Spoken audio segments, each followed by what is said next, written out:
Quarto, a plenitude do Espírito Santo é a expressa vontade de Deus para todos nós. A ordem para ser cheio do Espírito Santo não é dirigida apenas para os líderes, pastores e ministros. Ela é para todos os crentes em Jesus. Esse privilégio não é apenas para alguns, é para todos, desde a criança até o mais idoso. Todos podem ser cheios do Espírito Santo. Quinto, a plenitude do Espírito deve ser uma experiência contínua na vida do crente. O termo seja cheio significa hoje, amanhã e depois. O Espírito Santo tem como um de seus símbolos o azeite, e o azeite tem algumas características interessantes.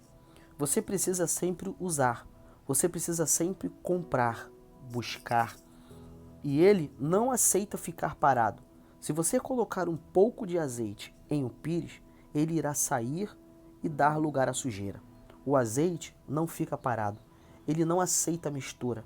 Tente misturar qualquer coisa com azeite. Não dará certo. Ele não se mistura.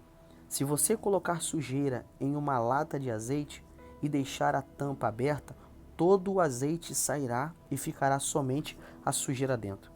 Você já percebeu que se abrir uma lata com água, a água não sai, mas se abrir uma lata de azeite, ele começa a andar sozinho e sai todo? O Espírito Santo deve ser buscado diariamente, para não se apagar em nós. Paulo disse, não apagueis o Espírito. Sexto, a plenitude é uma obra do próprio Espírito Santo em nós. O verbo usado por Paulo aqui está na voz passiva. A tradução literal do texto é deixai-vos encher do Espírito. Paulo está dizendo, não atrapalhe a obra do Espírito Santo em sua vida. Deixe-o encher você. Nós não produzimos a plenitude do Espírito Santo em nós. Nós não produzimos fogo, nós apenas queimamos. Sétimo, a plenitude do Espírito Santo produz resultados gloriosos.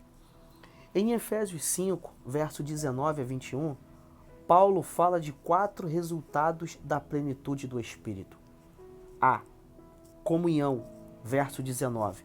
Falando entre vós com salmos. Um crente cheio do Espírito é conhecido pela maneira que trata os irmãos. A evidência da plenitude do Espírito não são dons, mas os frutos do Espírito. Nossa comunicação com os irmãos revela mais nossa espiritualidade do que nosso desempenho religioso. B. Adoração, verso 19. Cantando e louvando ao Senhor no coração. Um crente cheio do Espírito louva não apenas com os lábios, mas com o coração. Ele se deleita da adoração e no louvor. Você sabe qual é a diferença de louvor e adoração? Louvor é a alegria do Espírito, demonstrada em cânticos. Adoração é a contrição, é a alma cantando e matando a saudade. A dor em ação. Adoração é a dor em ação. Isso é o chamado sacrifício de louvor, ou seja, só se faz com o corpo.